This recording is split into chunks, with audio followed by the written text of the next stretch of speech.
but I'm not going to pretend that my position will be defined by that of CU. I don't trust the CUPP guys. The CUPP guys should you change the head of police 4 weeks to an election? It doesn't matter. You know, what if he dies? What are you going to do?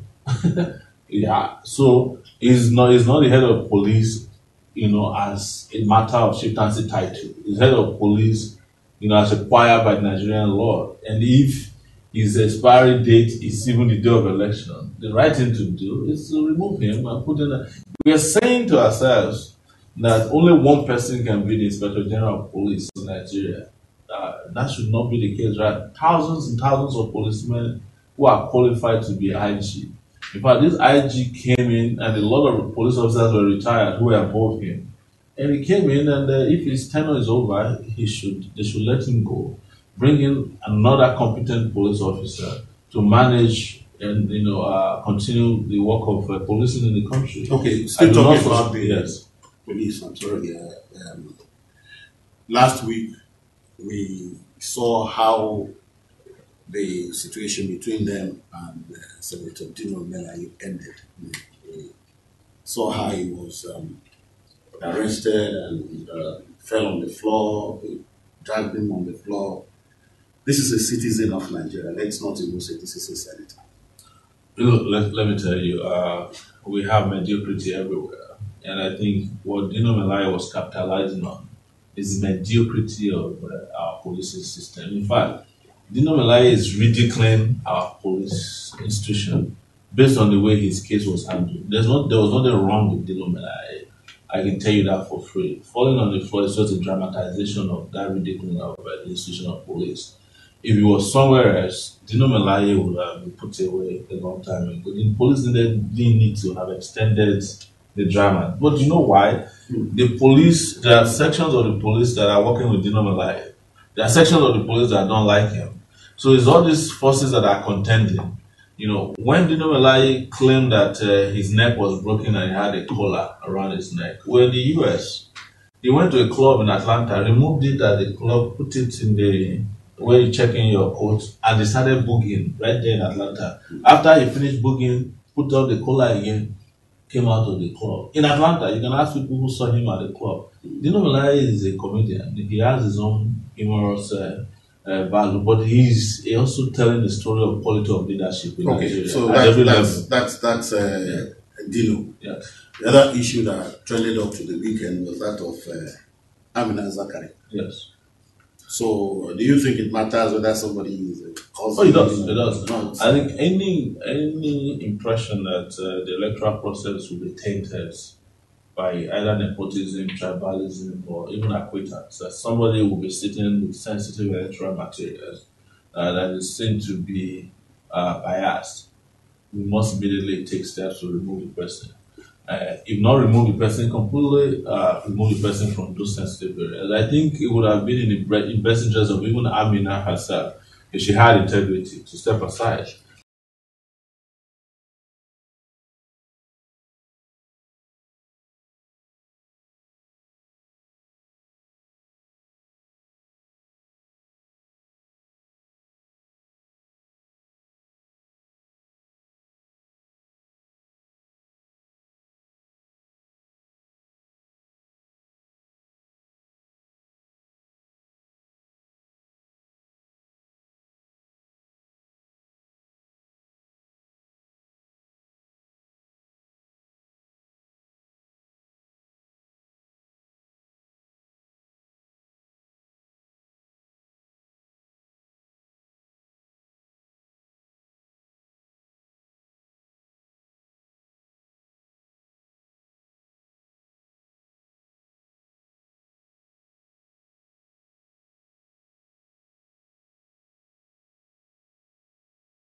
people in the African Action Congress. We have done 32 states. During the first set of campaigning before we became a political party, we went to all the 6 geopolitical zones in Nigeria, so that's the Northeast, the Northwest, North Central, Southwest, Southeast, and the South South. And since the lifted ban on campaigning as a presidential candidate, I have also been to about 4 geopolitical zones now. We've done Northwest, having done Kano, we've done the South South, we've done Port Harcourt, Bayelsa, we passed through Gomadi, Patani, Kayama, and then got to Warri in Delta State. And we've also done Adrekiti, which is part of the Southwest, and we've done a number of flash rallies. Started in North Central a few days ago, we were in Kaba, and also in Makoja. The other political parties combined haven't done more than 6 rallies. I'm talking about the APC and the PDP. The one they tried to do in Port Harcourt was cancelled because I heard, I can't say this for sure, but I heard that the money that was seized was for the rally, so they didn't have money to do the rally. I heard the EFCC seized some money that was meant for the rally, so they couldn't do the rally. But they are not campaigning because honestly they have nothing to campaign on. They have nothing to present in Nigerian people as a record. They have nothing to present on the integrity side. They have nothing to present on the program side. So they're all just hiding away from the public until that period when they can go back and buy votes on election day. And I hope Nigerians are watching it, that these guys are not speaking to your aspirations or your hopes, and they're just there hiding in the corner hoping that they will ambush you on election day, having destroyed you with hunger, poverty, and starvation, and hope that you take some crumbs from them. But we are campaigning, and we hope that Nigerians are seeing it. But I must say again, and I say this all the time, the Nigerian media has not done a good job of servicing the Nigerian populace with the real truth about the campaign. They don't cover people who are speaking to issues, who are debating and discussing issues. They cover the 2 main failed political parties. We're here before you because you reached out, out of, in some cases, benevolence. We're not here on a regular basis. But you heard about us and you see that things are going on. You probably heard about the fact that we're excluded from the campaign, the debate, the presidential debate, deliberately, so that the kind of things we have to say, our voices will not be amplified to the nooks and crannies of Nigeria, where they need to hear about the good news of what we have to offer. These other guys have nothing to offer, so you can't blame them when they have nothing to campaign on. Even when they go to their campaign rallies, they just go in there, they parachute into the rally, they wave at the people, and then they leave. But that's even a transactional engagement because people get paid heavily to come to this rally. I read Baba Femi Ojudu the other day, who is a former journalist and an APC operative, talking about how difficult it is to organize rallies, even for the big parties, because people are expecting to be paid heavily for everything. But the reason people are asking to be paid is because they know they have nothing to offer. So instant gratification has become the order of the day. So it's what they call rub bumbo. You rub my back, I rub your back. Okay. Listeners, we are hosting this morning on the X-Ray the presidential candidate of the AAC, that's African Action Congress, who was a student union leader in the University of Lagos in the 90s, and the publisher of Sahara Reporters, Omoyele Sowore. Now, you talked about other people, let's talk about you. Yes. So, what is it that you tell people in these campaigns? What have you brought that is different? Yes, we have been telling them things that have been exciting, and the response has also shown that people are actually surprised that there are people in Nigeria, politically speaking, who are so prepared. So what do we tell them first? Is to say for how long I have been around as a political operative, not as a partisan politician.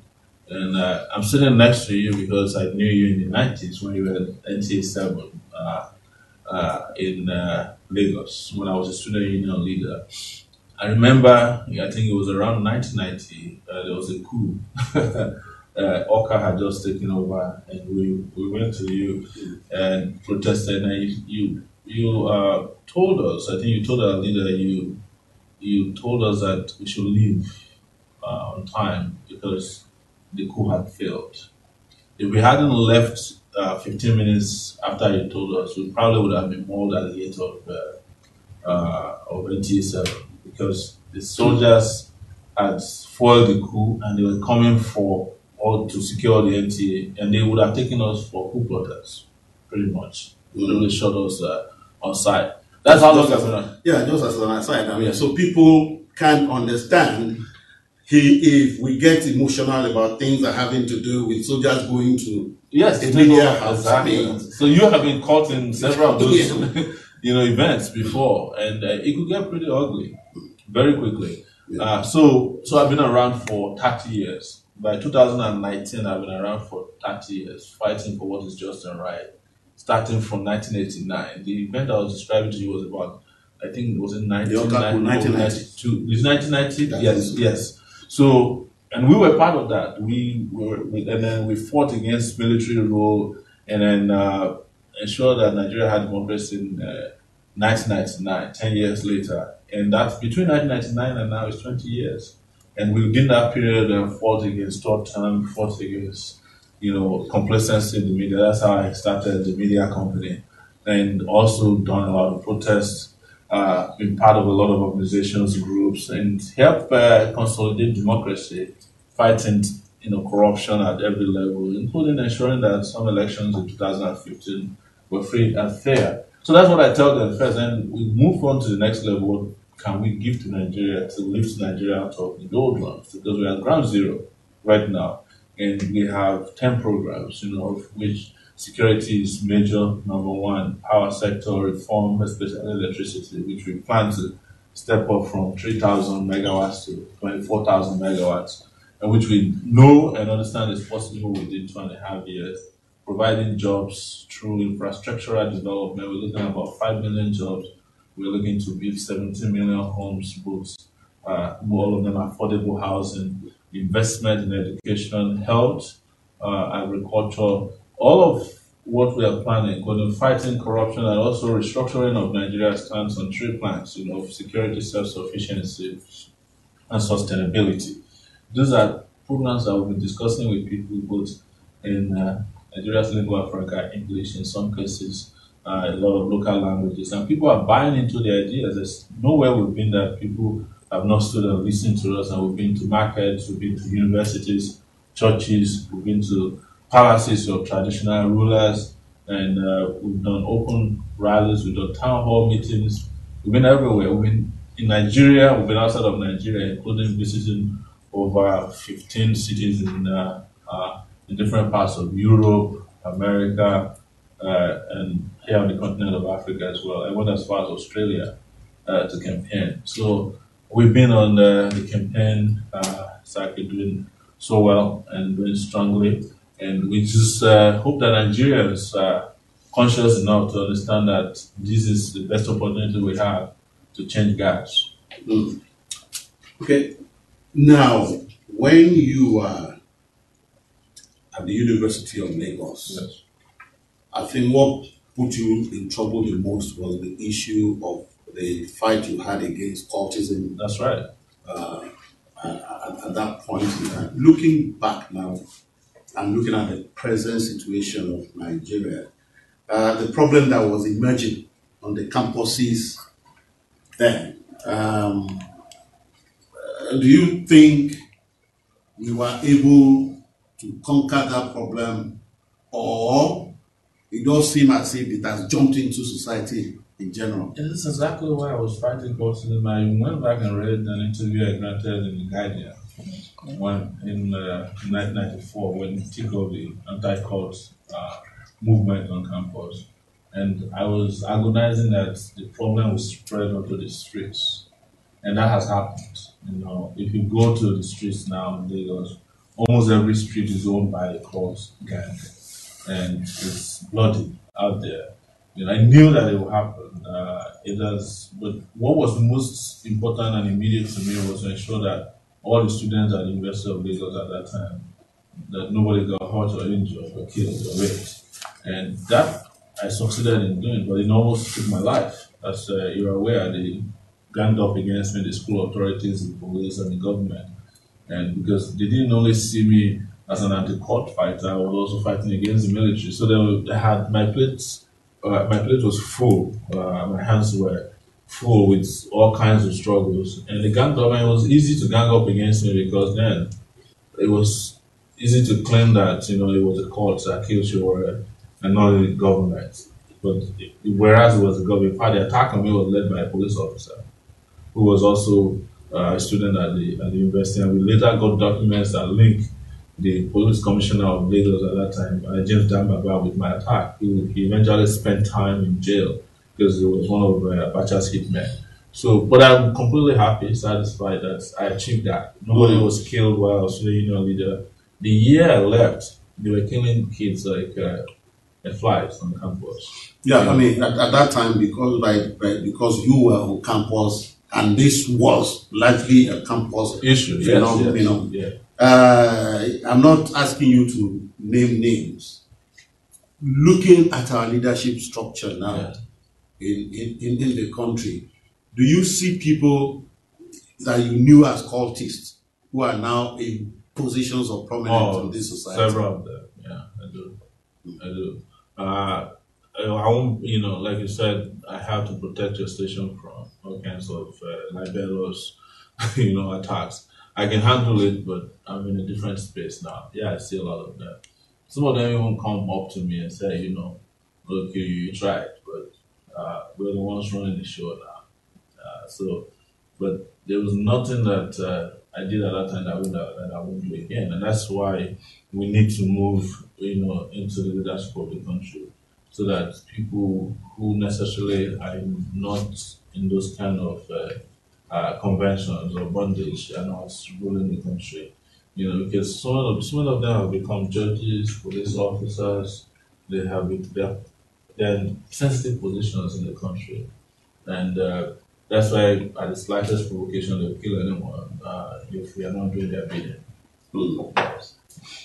Okay, now let's talk about those of you that you knew. Politics is expensive. Yeah. How are you paying your way? We're raising funds publicly.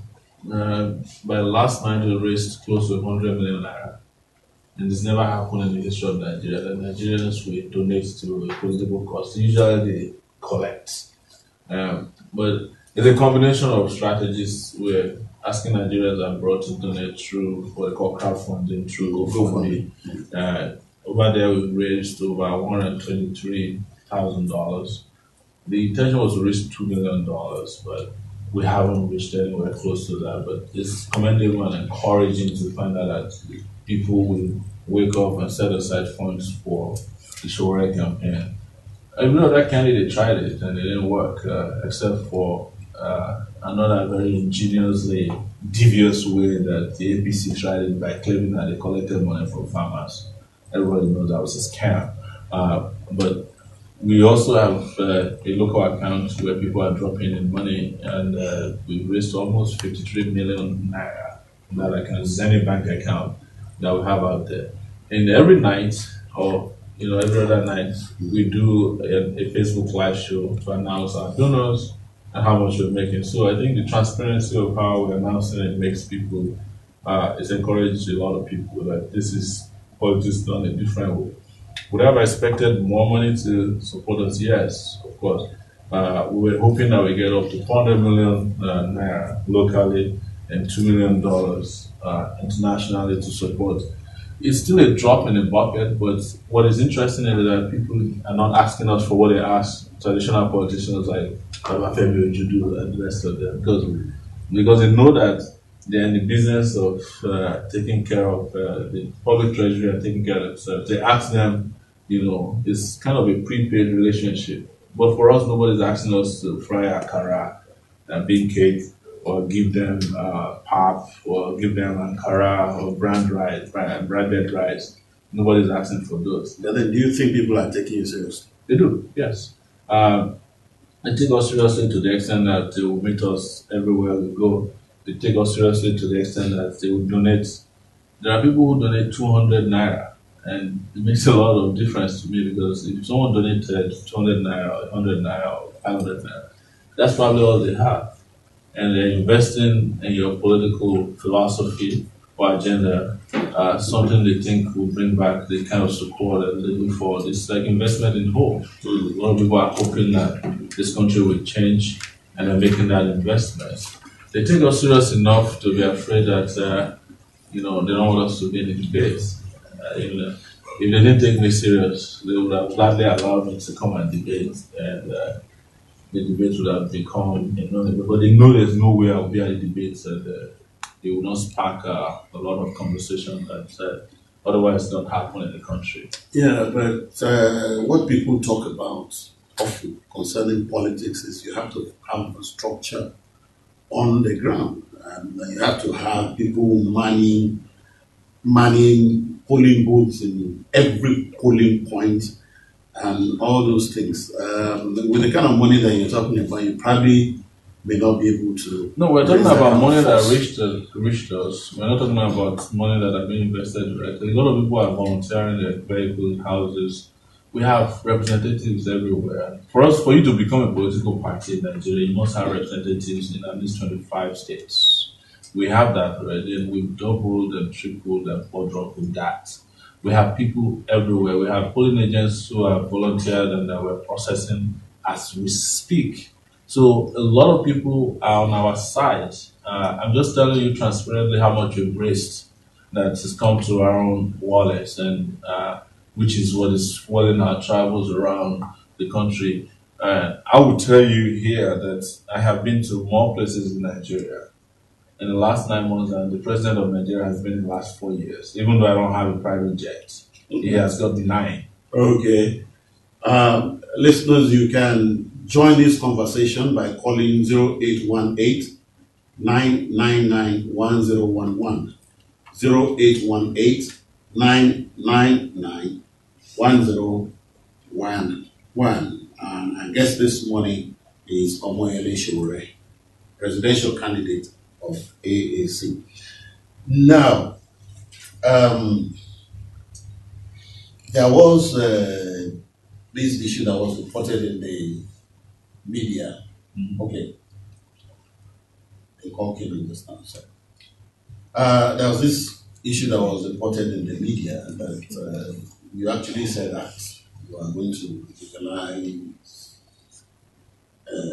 marijuana, cannabis, and things like that. Can you clarify? No, I didn't say I will legalize marijuana. I spoke at a health fair in Abuja here that instead of wanting marijuana, we could export it to countries that are looking for that. Marijuana has become recently gold. And just as I was finishing that statement, about 2 weeks later, Canada was legalizing marijuana. South Africa legalized marijuana. Ghana also started putting in place the framework for exporting So marijuana. will you legalize marijuana? We will export marijuana under our government. And let me shock you for that the Ondo State government is having conversations secretly with marijuana growers to export marijuana. Marijuana will bring in nothing less than $4 billion to the states growing into Nigeria. Every year, the NDLA burns 1.5 trillion naira worth of marijuana. What are we wasting our resources on when we can make money off of it? Okay, let's take a call. Good morning. Hello? Are you still there? Hello? Good morning. Okay, keep calling. The number is 0818 999 1011. And I guess it's Omoyele Sowore, presidential candidate, AAC. Hello, good morning. Yeah, good morning. How are you? Very good, very good. What's your name and where are you calling from? My name is Chukwu Kalo. I'm calling from Dubai. Dubai, okay, go ahead. Yeah, I just want to comment Sowore. These are kind of things we are missing in Nigeria. It's just like we have been blindfolded by what has been going on for years. But if you see the ideas he's coming up with, then it's something that we in Nigeria need to to embrace. Because, we have come to the state without even listening to the truth anymore. Look at our government. Look at our roads. No light in the country. How do we move forward if we don't have all those things? How can a politician come and give you rights to vote for them? That means that right they are giving you and the money they are giving you, they will take it back when they move into power. But this young man has come with ideas that will help the Nigerian people to move forward. I'm sick and tired of living outside Nigeria. There's no place like home. So, we need to listen to the idea this young man is coming on board with. He used to be in America. He left America to come to Nigeria to support this country to move forward. I think it's a time we need to start saying the truth. And the media needs to support this cause. Because the fact is that the media are not reporting what is going on in the country. There's a killings everywhere. When will this stop? When we have the wrong people and the wrong power. I just pray that God will help this country. Because there's no place like our country. We are blessed with everything. But we have the people suffering in that country. I pray that God will help this country to move forward. It hurts me every time seeing people dying of hunger. You go to hospital, you can't get ordinary drugs to treat yourself. And all your children are in abroad enjoying. Come to this country to buy. See how they are wasting our resources in this country. I pray that God will help us and open our eyes to see that these areas have nothing to offer us. May God bless Nigeria. Amen. So keep it up. We love you. Thank you so much. Thank you. Happy New Year. Thank you. Okay, the number is 0181-999-1011. Hello. Can you please stay away from your radio? Yes, sir. I'm away. Okay, go ahead. What's the name? I'm very grateful with that guest. Yes, please tell us your name and where you're calling from. It should make this possible for us in this country because they are all politicians that are trying to meet up with our own advantage. Yes, sir, but before you start, can you tell us your name and where you're calling from? We need to know that. Yes, sir. Please tell us your name and where you're calling from. Oh, it chose to drop. You can still call back. Hello? Hello? Hello, sir. Good morning. Hello. Good morning. Is this, can I speak to Sowore? Sowore there? Yes, it's Is there. it live? He's here on the line. Okay. My name is Kevin. I'm calling from Sweden. Wow. Okay, from Sweden. Yeah. All right, Kelvin, go ahead. Sweden. I want to just go through both, First of all, Sowore, I recommend you as the president of that country. I've been following you, Facebook, Instagram, everywhere. And I have seen the good work you're doing at this moment. I've listened to you several times. And I have seen that you are the kind of person who works in that country. You see, here in Sweden, where I am living with my family. As much as I have taken this country, I even said that I'm going to denounce Nigerian passport because I don't want it again because that country destroyed my life, destroyed everything about me. So I have found a very good life here in Sweden that they have given me what my country could not give to me. Sweden gave it to me. I will give you, for instance, my child. I have twins, 2 girls, right? One of them was born. And one of them came out water broke at the age of, I think it was in 4 months of weeks. And this child, as I'm talking to you, this child, Sweden saved this child. This child is alive today. And nothing is wrong with this child, and I did not pay for anything. Everything about this child is free. But not only they are still paying her, they are still giving her extra money for being born early. Do you understand me? So these are the things I have received in this country. They have given me that everything I wanted. The hospital where she was admitted, where they did everything. For the fact that I was going there because the hospital was like 30 minutes away from my house. For the fact that I was paying transport to this place. They paid me all the money I spent in going to that place. Okay. Even if I am working, I am paying that. But still, these people, they will give you the life they have never had. Let me tell you, let me give you for instance. You see Sweden. Sweden is lacking trash. Those people they throw for Nigeria. Sweden is lacking trash right now. They go and buy trash from this neighboring country, this poor European country. Why? Because Okay, Kevin, you have to round up now, please. You have to round up so that we can just take one final call. Okay. So if Nigerians know what is good for them, this is the time they have to vote all these old men out and put a young man that has dream for that country, a man that has been away from that country. So this is the time that Nigerians should change. Thank you so much for okay, thank you for coming here. Thank you. God to bless you. Thank you, Calvin. Happy New Year. Hello? Hello? Hello, good morning. Hello, good morning. My name is Rabiu. I'm calling from Kado. Okay, Rabiu from Kado.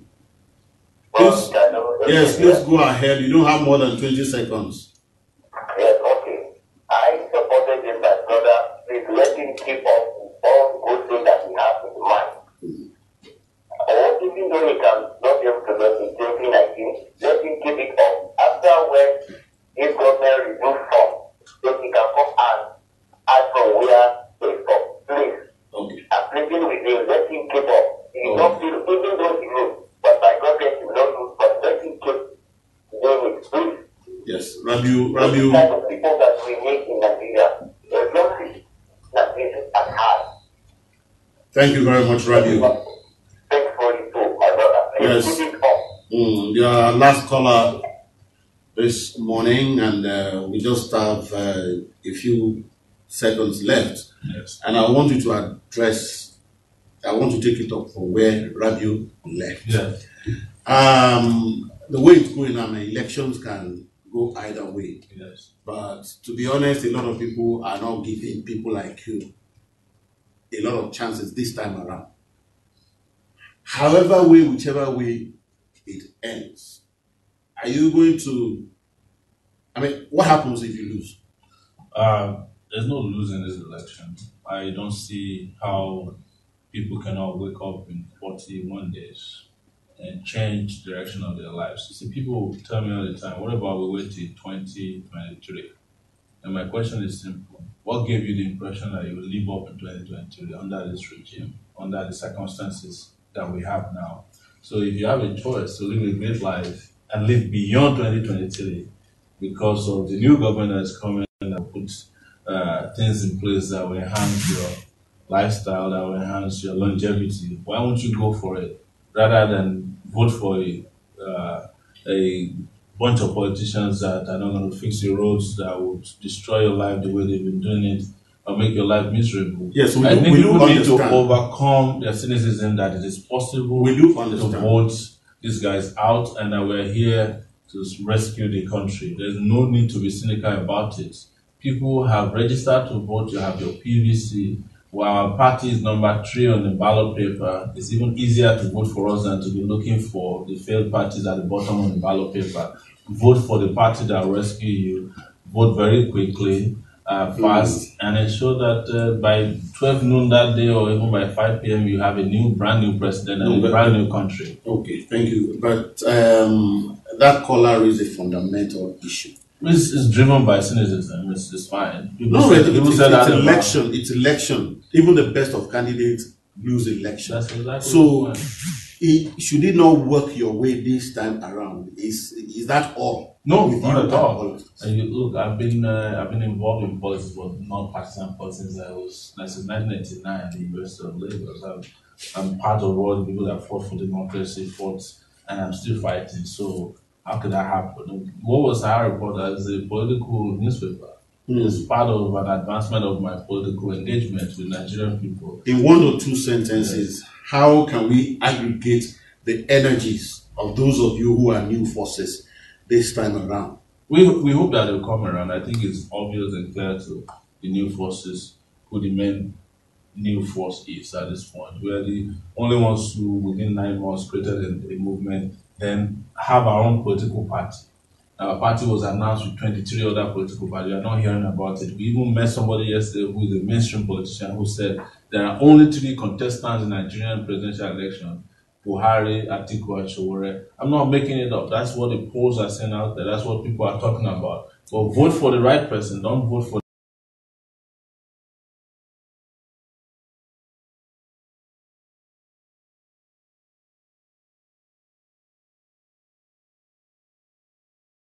the old cargoes who are not going to take you anywhere. Vote for people with fresh ideas, new ideas, and you can do it. Nigerians, you can do it. Just do the right thing, as they say with Nike. Just do it. Yes. Now you are campaigning. Yes. And I would not be surprised if you get a bill from the marketing department. They've lifted the ban on campaigning, so we're in presidential candidate of the AAC, Omoyele Sowore. Thank you very much for coming for X-Ray this morning.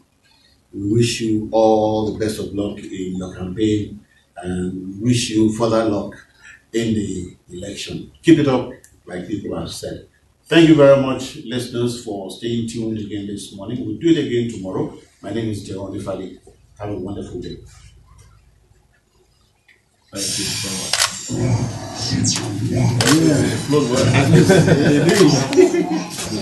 Apologies about the volume. People were in the studio, so there actually wasn't anything I could do about it. Stay tuned. We still have other programs and other events for today, so turn on your post notification and join us as soon as you see we come online. Till I come your screen again, I'm still your favorite TV girl, Zainab. Bye bye.